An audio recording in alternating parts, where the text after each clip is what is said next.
नमस्कार, आप देख रहे हैं बिग न्यूज बिग शो। मैं हूं आपके साथ Mukesh Rajput. Big news big show में आज हम उन तमाम बड़ी खबरों की बात करेंगे जिनका सरोकार आपसे है। आज के इस शो में हम आपको दिखाएंगे कि क्या इजराइल गाजा पट्टी पर कब्जा करने का मन बना चुका है और इसके लिए उसने तैयारी क्या की है। इसके अलावा हम बात करेंगे हिमाचल प्रदेश की राजनीति की। हम आपको बताएंगे सीपीएस यानी मुख्य संसदीय सचिव को लेकर हिमाचल सरकार पर तलवार क्यों लटकी है और मसला अगर मुख्य संसदीय सचिव का है तो इससे उप मुख्यमंत्री की टेंशन क्यों बढ़ रही है। इसके अलावा बात आवारा पशुओं के आतंक की होगी, लेकिन सबसे पहले बिग न्यूज बिग शो की शुरुआत हम करेंगे हरियाणा से। हरियाणा में अगले साल चुनाव होने वाले हैं और विपक्ष के नेता भूपेंद्र सिंह हुड्डा अगली बार विधानसभा चुनाव में सत्ता हासिल करने के लिए साम दाम दंड भेद सब कुछ लगा देना चाहते हैं। शायद यही एक वजह है कि उन्होंने बयान दिया था कि अगर अगली बार कांग्रेस की सरकार बनती है तो इस सरकार में 4 उप मुख्यमंत्री भी हो सकते हैं।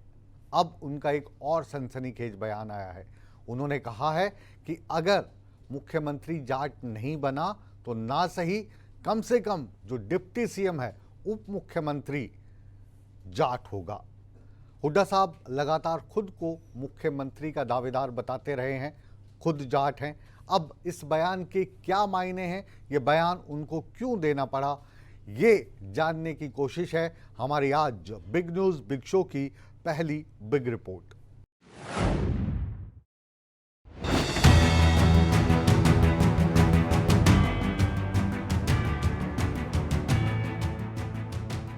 ठीक 1 साल बाद हरियाणा का सबसे बड़ा सियासी रण होना है, जिसकी बिसात बिछनी शुरू हो गई है। सियासी चौसर पर एक के बाद एक चाल चली जा रही हैं। इस बीच कांग्रेस के कद्दावर नेता भूपेंद्र सिंह भी लगातार अपना दांव चल रहे हैं। हुड्डा साहब जाति का कार्ड खेलने से भी परहेज नहीं कर रहे हैं। यही वजह है कि उन्होंने वादा किया है कि अगर सूबे में उनकी सरकार बनी तो अलग अलग वर्गों से 4 डिप्टी सीएम बनाए जाएंगे। 2019 के चुनाव से पहले पार्टी ने फैसला किया था, चुनाव से पहले जब चुनाव होते हैं हमने ये था कि हम 4 डिप्टी चीफ मिनिस्टर बनाएंगे। उनमें से एक ब्राह्मण समाज का भी होगा, एक दलित समाज का होगा, बैकवर्ड क्लास से होगा। इस तरह प्रकार से हमने किया था। वही आज बात दोहराई हमने, उस पर हम कायम हैं। 24 में कैसे होगा सर? 24 में भी यही है, एक ब्राह्मण 4 डिप्टी चीफ मिनिस्टर बनेंगे। जो 19 में था, जो ऑलरेडी पार्टी की पॉलिसी बनी हुई है, जो ऐलान किया हुआ 19 में, वो उसमें कायम है। सरकार बनेगी, करेंगे।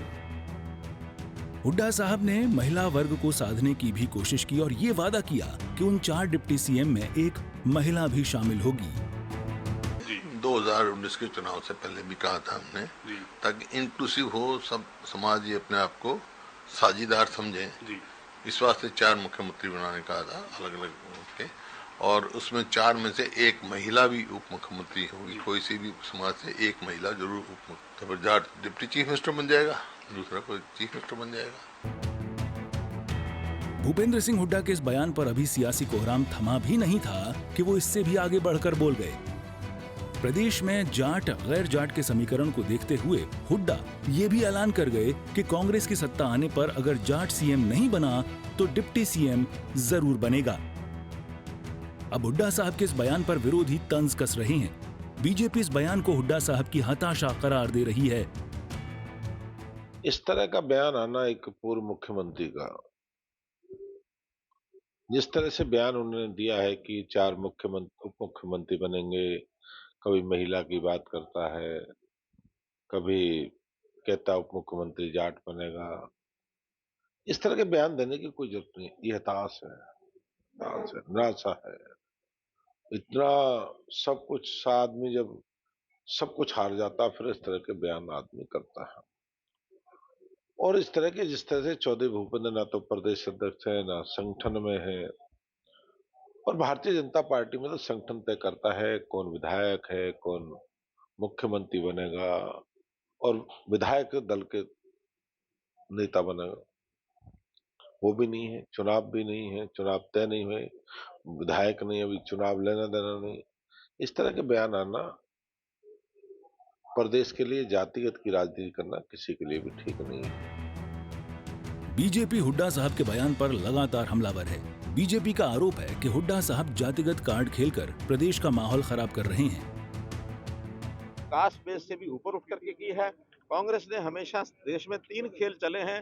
3C उनका जो एक खेल होता था जिसके अंदर करप्शन थी, जिसमें क्राइम था, और उसमें तीसरा कास्ट बेस्ड पॉलिटिक्स। ये कास्ट बेस्ड पॉलिटिक्स कभी भी भारतीय जनता पार्टी के एजेंडे में नहीं रही। हम तो जो व्यक्ति जिस कारण से वो कास्ट बेस्ड को मांग रहा है गणना को, वो है गरीब लोगों की सहायता ज्यादा हो, उन लोगों का कैसे हित हो, वो हित इसके बिना भी हम कर रहे हैं। हम कास्ट से ऊपर उठे हैं। आपको याद होगा मैंने करनाल में ही हरियाणा 1 हरियाणवी 1 ये नारा ये दिया था।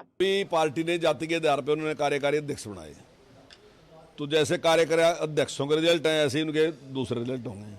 और उप मुख्यमंत्री बनाने की तब सोचियो जब कहीं सरकार में कहीं आने की बात हो, ना 9 मन तेल होना ना राधा नाचना। तो कहीं इस प्रकार का कहीं दूर दूर तक भी कांग्रेस को दिखाई नहीं देता, लेकिन वो लोगों को बहकाने के लिए जिस प्रकार की बातें कर रहे हैं, मुख्यमंत्री बनने से किसी को कोई लाभ नहीं होता है। बात ही होती है कि कोई भी मुख्यमंत्री किसी व्यक्ति की बात को कितना वजन देता है और कितना उस बात को मानता है, उस पर निर्भर करता है। वो मुख्यमंत्री तो पहले बना के रखा है इन्होंने एक, उस सबको पता है कि जिस प्रकार से काम होते थे, जिस प्रकार से वो छोड़ के गए एक बार पार्टी, फिर रहे दोबारा पार्टी में आए, तो वो सारा का सारा जो है सबको पता है इस बात का। और जिस प्रकार का पक्षपात उन्होंने अपने 10 साल में किया, तो मुझे लगता है कि कोई व्यक्ति आज उस बात पे विश्वास करेगा। भाई साहब, हुड्डा सिंह के पास टैक्सी तो है नहीं, सवारियों का सौदा कर रहे हैं। मुद्दा ये है ना, वो खुद बनेंगे क्या नहीं बनेंगे, तो इसलिए सवाल इस बात पर है, सवाल उनके उस सामर्थ्य पर है। उप मुख्यमंत्री बनना है तो हमारे यहाँ भी उप मुख्यमंत्री है, वो दिक्कत नहीं है। उप मुख्यमंत्री पद में दिक्कत नहीं है, लेकिन आप जो देने का वादा कर रहे हो, क्या आप देने के सामर्थ्य में हो? क्योंकि हुड्डा साहब अपना वोट मैनेज कर रहे हैं। क्योंकि पिछली बार जब लोकसभा चुनाव में पिता पुत्र संयोग ऐसा था कि रमेश कौशिक जी और अरविंद शर्मा से हार गए थे, तो उनको लग रहा है कि अभी चुनाव आ रहा है और चुनाव में क्या बनेगी ये हर एक नेता को चिंता होती है। तो इन बाप बेटे की भी चिंता है। काबिल गौर है कि हरियाणा में जाट और गैर जाट का समीकरण अहम माना जाता है और भूपेंद्र सिंह हुड्डा के जाट सीएम या डिप्टी सीएम बनाने के वादे को इसी से जोड़कर देखा जा रहा है। ऐसे में ये देखना होगा कि क्या अपने बयान से भूपेंद्र सिंह हुड्डा जाट वोटर्स को लामबंद करने में कामयाब होंगे या फिर उनके बयान से गैर जाट वोटर्स एकजुटता दिखाकर कांग्रेस को नुकसान पहुंचाएंगे। ब्यूरो रिपोर्ट, सूर्या समाचार।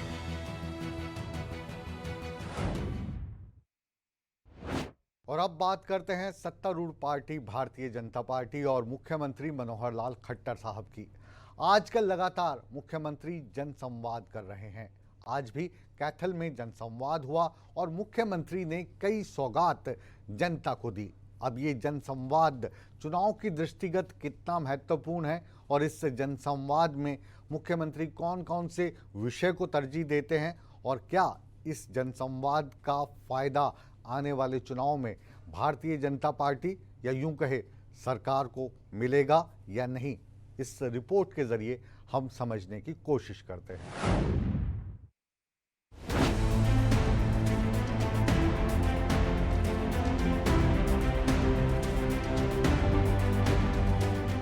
मुख्यमंत्री मनोहर लाल सियासी वार पलटवार के बीच प्रदेश की जनता से जनसंवाद करना नहीं भूलते। अवसर था भगवान परशुराम मेडिकल कॉलेज की आधारशिला रखने का, तो मुख्यमंत्री मनोहर लाल ने पूजा अर्चना के बाद कई गांवों में जाकर जनसंवाद भी स्थानीय लोगों से स्थापित किया। दरअसल 15 अक्टूबर को ही प्रदेश के विकास को गति प्रदान करते हुए मुख्यमंत्री ने नवरात्र के पहले दिन अंबाला में एयरपोर्ट का शिलान्यास किया और 16 अक्टूबर यानी नवरात्र के दूसरे दिन कैथल में भगवान परशुराम मेडिकल कॉलेज का मुख्यमंत्री ने भूमि पूजन किया। आपको बता दें कि इस मेडिकल कॉलेज के नाम की घोषणा पहले ही परशुराम महाकुंभ में की थी। भूमि पूजन के बाद अपने संबोधन में मुख्यमंत्री ने कहा कि भक्ति और शक्ति के संगम हैं भगवान परशुराम, जिन्होंने शिक्षा की दृष्टि से चेतना जगाई तो अधर्म के नाश के लिए शस्त्र भी उठाए। आज के युग में स्वास्थ्य को ध्यान में रखते हुए चिकित्सा पद्धति का ध्यान रखना आवश्यक है। आपको बता दें कि प्रदेश में 2014 में केवल 6 मेडिकल कॉलेज थे और सिर्फ 700 मेडिकल की सीटें थीं, लेकिन वर्तमान में प्रदेश में 15 मेडिकल कॉलेज और मेडिकल की सीटें 2185 हो गई हैं। इतना ही नहीं, आने वाले समय में 8 मेडिकल कॉलेज और पाइपलाइन में हैं, जिससे भविष्य में मेडिकल की सीटें बढ़कर 3500 हो जाएंगी। वहीं कैथल में जिस परशुराम मेडिकल कॉलेज का भूमि पूजन हुआ, उसमें 100 MBBS की सीटें और 500 बेड का अस्पताल होगा।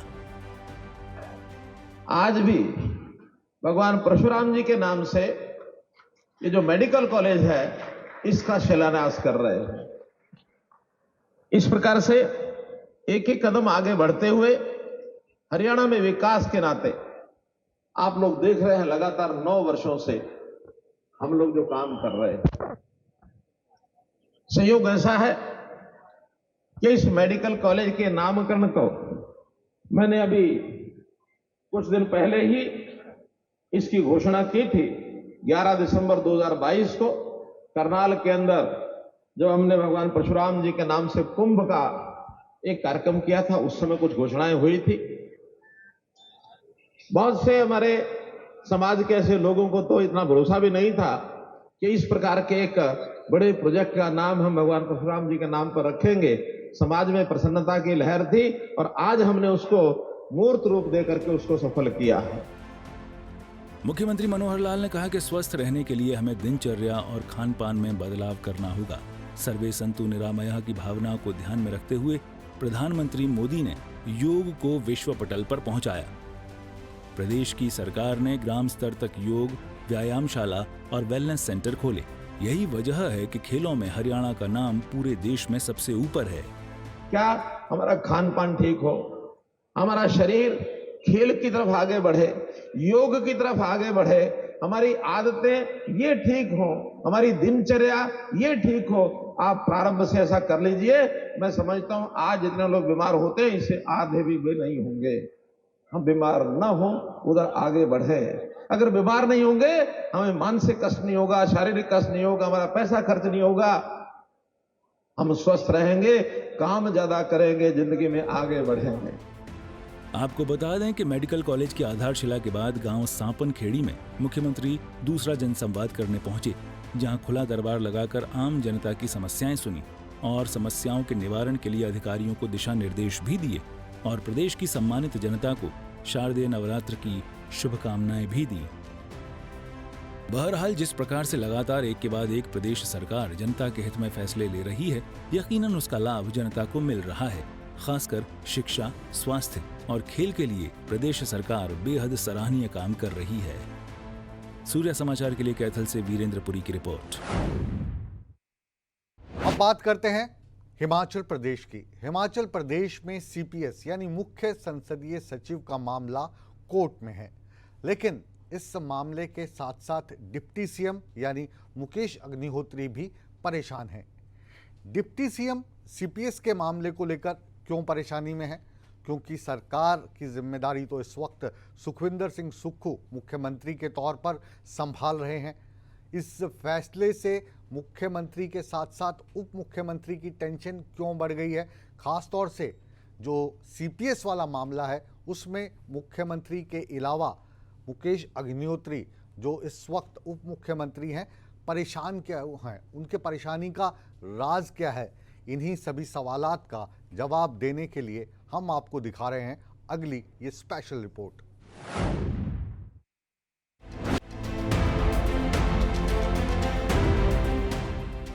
हिमाचल प्रदेश सरकार ने 6 मुख्य संसदीय सचिव यानी CPS नियुक्ति किए हैं और CPS की ये नियुक्ति अब कोर्ट पहुंच चुकी है।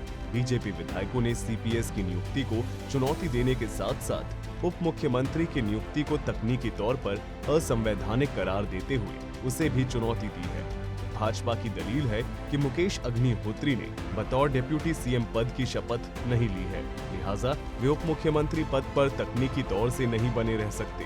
बीजेपी ने उन्हें फौरन पद से हटाए जाने और उनके द्वारा ली गई सुविधाओं को भी रद्द करने की मांग की है। वहीं मुकेश अग्निहोत्री के वकील ने इस मामले को CPS से अलग बताते हुए भाजपा की अपील को रद्द करने की मांग रखी है। अगर CPS नियुक्ति रद्द हुई तो 6 CPS की विधायकी पर भी संकट के बादल गहरा सकते हैं, लेकिन अगर हक में आया फैसला तो भाजपा के मंसूबों को तगड़ा झटका लगेगा। इससे पहले सीपीएस मामले में सरकार के सुप्रीम कोर्ट जाने को लेकर मुख्यमंत्री फिलहाल इनकार कर चुके हैं, लेकिन सीपीएस के खिलाफ फैसला आया तो सरकार अंदर खाते सुप्रीम कोर्ट जाने की भी पूरी तैयारी कर चुकी है।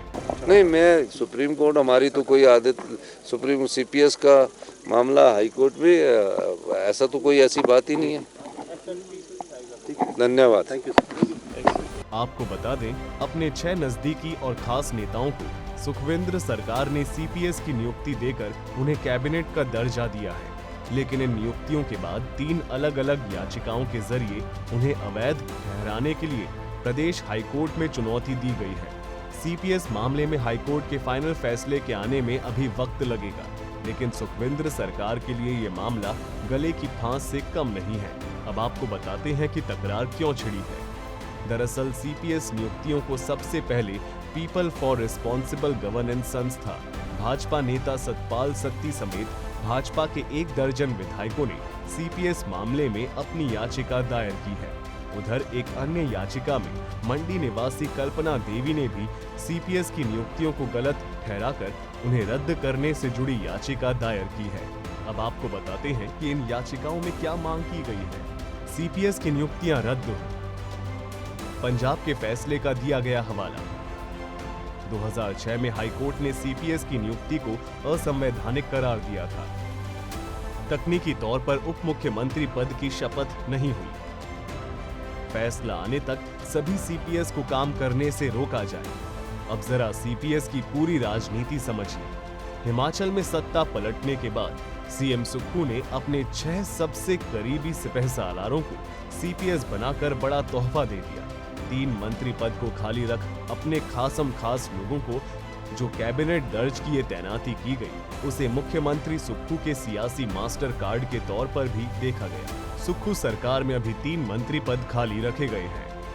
इन 3 कैबिनेट बर्थ के लिए सीएम के समानांतर खड़े कई नेताओं को अपनी ताजपोशी की उम्मीद है। इनमें पहला बड़ा चेहरा कांगड़ा के पूर्व मंत्री रह चुके सुधीर शर्मा का है, जो आज की मौजूदा कांग्रेस में सीएम और डिप्टी सीएम के समानांतर अपनी राजनीति करते आए हैं। दूसरा बड़ा चेहरा बिलासपुर के घुमारवी से राजेश धर्माणी का है, जिन्हें राहुल गांधी का करीबी भी माना जाता है। तीसरा बड़ा चेहरा हमीरपुर के राजेंद्र राणा का है, जिन्होंने पूर्व भाजपा मुख्यमंत्री धूमल को 2 बार हराकर कांग्रेस में अपनी पैठ बनाई है। इसके अतिरिक्त संजय रत्न, यादवेंद्र गोम्मा, विनय कुमार, रवि ठाकुर, इंद्रदत्त लखनपाल, चंद्रशेखर, केवल सिंह और भवानी पठानिया भी कतार में हैं। इन सभी चेहरों को इंतजार कराकर 6 सीपीएस की नियुक्ति कर सीएम सुक्खू ने जो सियासी तुरुप का कार्ड खेला, वो कांग्रेस की अंदर खाते गरमाती राजनीति का प्याला में उठ रहे तूफान की तरह माना जा रहा है। शिमला से ब्यूरो चीफ अरुण उनियाल, सूर्या समाचार। बिग न्यूज बिग शो में अब बात करते हैं इजराइल फिलिस्तीन की, और इजराइल हमास पर किस तरीके से हमलावर है। हमास को वो किस तरीके से नेस्तनाबूद कर देना चाहता है। क्या इजराइल गाजा पट्टी पर हमला करके उसे अपने कब्जे में लेने की फिराक में है, और अगर इजराइल गाजा पट्टी को अपने कब्जे में लेता है तो पूरी दुनिया में इसका संदेश क्या जाएगा। शायद इसी के चलते अमेरिका के राष्ट्रपति जो बाइडेन ने कहा है कि अगर इजराइल गाजा पट्टी पर कब्जा करता है तो वो उसकी सबसे बड़ी भूल होगी। जब एक तरफ अमेरिका इजराइल को सपोर्ट कर रहा है तो जो बाइडेन के इस बयान के क्या मायने निकलते हैं, इसका क्या संदेश जाता है, ये दिखा रही है हमारी अगली विशेष रिपोर्ट।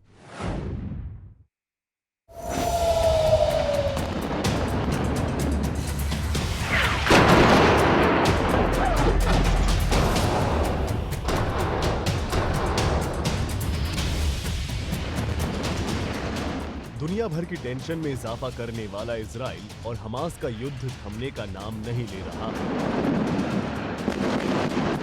7 अक्टूबर को शुरू हुई ये जंग पिछले 10 दिनों से लगातार जारी है। इजराइल ने हमास पर हमला और तेज कर दिया है। हमास भी इजराइल को अपने अंदाज में जवाब दे रहा है। अब तक इजराइल के हमलों से गाजा में 2450 फिलिस्तीनियों की मौत हुई है। इनमें 724 से ज्यादा बच्चे और 370 से ज्यादा महिलाएं शामिल हैं। दूसरी तरफ हमास के हमले में करीब 1400 इजरायली लोग मारे गए हैं। लेकिन अब इजराइल ने हमला और बड़ा कर दिया है और गाजा पर बहुत बड़े हमले की प्लानिंग कर रहा है, या यूं कहें कि इजराइल फिर से गाजा पट्टी पर कब्जा करने की तैयारी कर रहा है। इजरायली एयरफोर्स ने ग्राउंड फोर्सेस को गाजा पट्टी पर बड़े हमले से पहले इलाके का हवाई दौरा कराया है। इजरायली मीडिया रिपोर्ट्स के मुताबिक गाजा पट्टी पर हमले के लिए उन कमांडर्स को चुना गया है जो पहले भी गाजा में तैनात रह चुके हैं। आपको बता दें कि 2005 से पहले गाजा पट्टी पर इजराइल का ही कब्जा था। इस इलाके को इजराइल ने 1967 की जंग के बाद जीता था। हालांकि 2005 में ओस्लो संधि के बाद यहां से अपनी फौज को हटाकर कब्जा भी छोड़ दिया था। जानकारी के मुताबिक इजरायली सैनिकों ने वेस्ट बैंक में रेड की है। इस दौरान जेरिको के अकाबत जर्ब कैंप में रहने वाला एक फिलिस्तीनी मारा गया है। यहां से कई फिलिस्तीनियों को गिरफ्तार भी किया गया है। जंग शुरू होने के बाद से वेस्ट बैंक में 53 लोगों की मौत हुई है, जबकि 1100 लोग घायल हुए हैं। इजरायली सैनिकों ने पूर्वी यरूशलेम, नबलस, बेथलहम, हेब्रोन और जेरिको में अकाबत जर्ब कैंप से लोगों को गिरफ्तार किया है। इजराइल गाजा से लोगों को निकालने पर आमादा है, लेकिन सवाल ये है कि यहाँ से निकाले जाने के बाद गाजा के लोग शरण कहाँ लेंगे। 15 अक्टूबर को इजिप्ट ने साफ कर दिया कि वो गाजा के लोगों को अपने सिनाई रेगिस्तान में रुकने की मंजूरी नहीं देगा। इस बयान का मतलब साफ है कि गाजा के 20 लाख से ज्यादा लोगों को इजिप्ट अपने देश में नहीं आने देगा। उधर गाजा पर इजराइल की चढ़ाई को लेकर अमेरिकी राष्ट्रपति जो बाइडेन का बड़ा बयान सामने आया है। इजराइल हमास जंग के बीच अमेरिकी राष्ट्रपति को बाइडेन ने कहा कि हमास का खात्मा जरूरी है, लेकिन गाजा पर कब्जा इजराइल की बड़ी गलती होगी। उन्होंने कहा कि हमास ने बर्बरता की है, इस संगठन का खात्मा जरूरी है, लेकिन फिलिस्तीन लोगों के लिए भी देश होना चाहिए, अलग सरकार होनी चाहिए। अगर इजराइल गाजा पर कब्जा कर लेता है तो ये उसकी बहुत बड़ी गलती होगी। सूत्रों के मुताबिक आने वाले दिनों में बाइडेन इजराइल जा सकते हैं। ब्यूरो रिपोर्ट, सूर्या समाचार।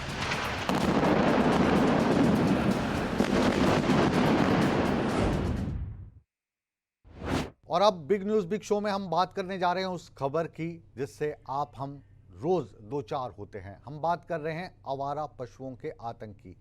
आज की खबर रेवाड़ी हरियाणा से है।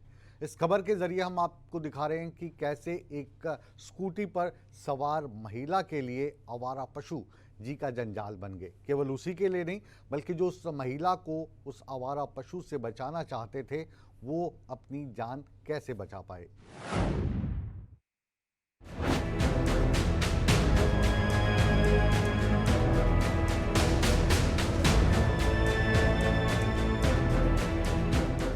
ये तस्वीरें आवारा पशु के आतंक की हैं। जरा देखिए इन तस्वीरों को, जरा देखिए लोगों के खौफ को, जरा देखिए आवारा पशु की दहशत को। ये तस्वीरें रेवाड़ी की हैं, जहां एक स्कूटी सवार महिला पर आवारा पशु ने अटैक कर दिया। महिला स्कूटी से गिर गई तो भी उसने उसको मारना चाहा। ये मंजर देख लोग महिला को बचाने पहुंचे, लेकिन आवारा पशु तो अपनी जिद पर अड़ा था। उसने उल्टा लोगों को ही दौड़ा लिया। बड़ी मुश्किल से स्कूटी हटाकर महिला को निकाला गया। इसके बाद फिर आवारा पशु ने महिला को दौड़ा लिया। महिला जान बचाकर भागी और फिर घर में घुसकर खुद को बचाया। लोगों को लगा कि अब हंगामा थम गया, लेकिन आवारा पशु ने दूसरी तरफ अपना रौद्र रूप दिखाना शुरू कर दिया और फिर खूब बवाल काटा। काफी मशक्कत के बाद आवारा पशु को भगाया गया। पहले महिला पर हमला, फिर बुजुर्ग पर अटैक। आवारा पशु के इस आतंक से रेवाड़ी की अनाज मंडी में दहशत फैल गई। आज मैं सुबह अपने शुगर की दवाई लेने के लिए हॉस्पिटल जा रही थी, तो तभी हमारे इधर कोने में एक चाय वाला था, वो बोला रुक जा, लेकिन मैंने सोचा वो वैसे ही बोल रहे हैं, तो मैं आगे निकल गई, तो पीछे से देखा एक गाय आ रही थी, तो मैं फिर स्कूटी फड़ के ऊपर भी कर ली, लेकिन वो स्कूटी के ऊपर भी आके और फड़ के ऊपर से, पर लेकिन स्कूटी उल्टी गिरने से मेरा बचाव हो गया। अगर उस तरफ से गिरती तो मैं बचाव नहीं कर पाती। और फिर उसके बाद मेरे कोई पलदार वगैरह सब ने मेरी स्कूटी को उठा के मुझे उसके नीचे से निकाल के मैं फिर होटल के अंदर चली गई, तो होटल के अंदर भी गाय घुसने के लिए प्रयास करा, लेकिन आगे एक बूढ़ा आदमी और आ रहा था, तो उसको भी बुरी तरह से मारा, और भी आगे 10-15 आदमियों को घायल किया गया। आज उस गाय ने जो है इतना आतंक मचाया, कम से कम मंडी के अंदर 15 आदमी घायल कर दिए उसने आज, ठीक है। और जो है लेडीज एक आई, उसके पीछे से बड़ी बुरी तरीके से भाग के आई, उसके पीछे से मार करके उस तख्त में उसको बांट दिया उसको। फिर वो जो है जीने में घुस गई, जीने में पहुंच गई गाय। उसके बाद में फिर एक बुजुर्ग आदमी था, मंडी का ही आया वो आदमी, उसके बाद में उसको टक्कर मारी पीछे से, उसको नीचे दबा लिया, फिर उसकी स्कूटी खड़ी करके जो है उसको लाला जी को यहाँ बिठाया। फिर इतनी देर में एक बुजुर्ग और आ गया, उसको सामने मेटाडोर में दबा के मारा। उसके बाद वो मंडी से बाहर निकाल दी गाय। उसके बाद में फिर जो है एक लेडीज़ और एक जेंट्स दो थे, उन्होंने जो है उसके ऊपर हमला करा उसके ऊपर, और फिर जो है उसको भी बुरी तरीके से घायल कर दिया। मैंने देखा कि आंटी को गाय मार रही थी, तो जैसे तैसे आंटी ने अपना बचाव करा। यह एक बहुत खतरनाक घटना थी जिसके अंदर ये गाय कम से कम 10-15 लोगों को मार चुकी है। जब मैं देखता हूँ कि ज़्यादातर बस स्टैंड के ऊपर कम से कम 20 से 30 गाय खड़े हो जाती है, और उसकी वजह से काफ़ी भयंकर जाम लग जाता है, और इसकी वजह से काफ़ी जो ड्यूटी वाले लोग होते हैं और जैसे जिनको जाना होता है वहाँ लेट हो जाते हैं वो लोग। ये तस्वीरें एक बार फिर आवारा पशुओं के खौफ को दिखाती हैं और ये बताती हैं कि आवारा पशु कहीं भी आपके लिए मुसीबत बन सकते हैं। ऐसे में सवाल यह है कि आवारा पशुओं के आतंक से लोगों को निजात कब मिलेगी। रेवाड़ी से नवीन शर्मा, सूर्या समाचार। बिग न्यूज बिग शो के आखिर में अब रुख करते हैं हिमाचल प्रदेश की हसीन वादियों का। हिमाचल प्रदेश में मौसम काफ़ी खुशगवार हो गया है। हिमाचल प्रदेश की ऊंची ऊंची चोटियों पर अब बर्फ़ नज़र आने लगी है। इन स्थानों में विशेषकर लाहौल स्पीति, किन्नौर, मंडी, शिकारी देवी की चोटियां अब बर्फ़ की सफ़ेद चादर से ढक चुकी हैं। आइए इन खूबसूरत लम्हों का, खूबसूरत नज़ारों का लुत्फ़ उठाते हैं।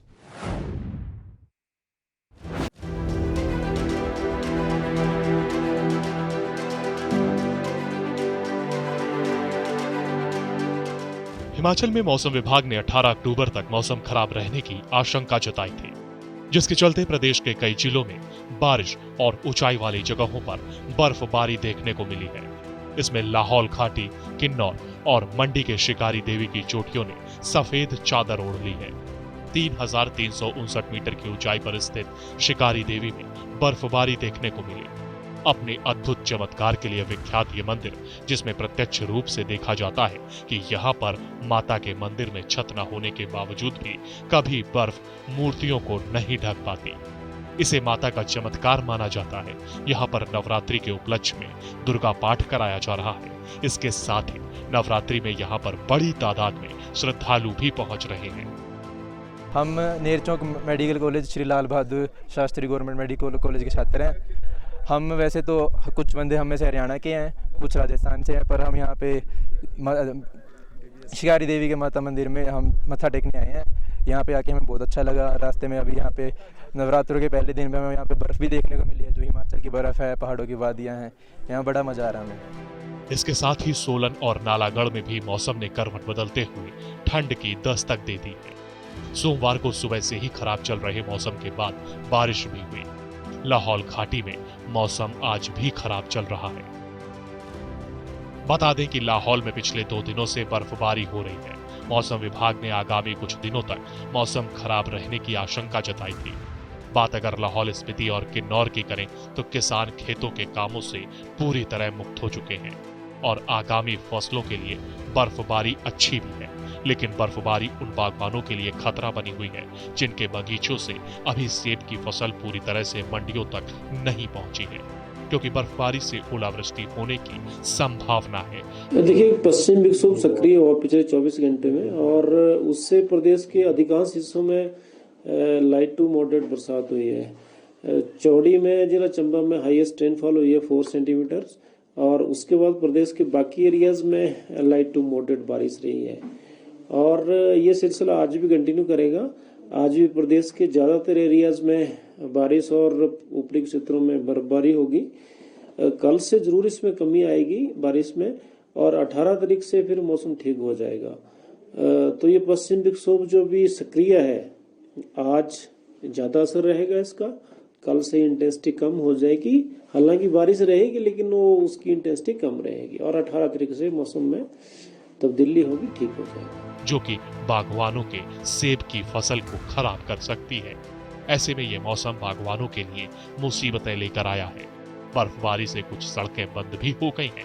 जिला आपदा प्रबंधन प्राधिकरण की गाइडलाइन के मुताबिक शिंकुला और बारालाचा सड़क मार्ग वाहनों की आवाजाही के लिए खोला गया। वहीं दूसरी ओर कश्मीर घाटी के ऊंचे इलाकों में ताजा बर्फबारी हुई है, जिससे तापमान में भारी गिरावट दर्ज की गई है। बर्फबारी के बाद चोटियों ने सफेद चादर ओढ़ ली है। इस बार ऊंचे इलाकों में बर्फबारी जल्दी होने की वजह से निचले इलाकों में ठंड का आगाज भी जल्दी होने की आशंका है। ब्यूरो रिपोर्ट, सूर्या समाचार। बिग न्यूज बिग शो को अब यहीं पर विराम देने का समय आ गया है, लेकिन आप कहीं मत जाइए, बने रहिए हमारे साथ, क्योंकि इस शो के बाद भी सूर्य समाचार पर खबरों का सिलसिला हमेशा की तरह बदस्तूर जारी है। बने रहे हमारे साथ।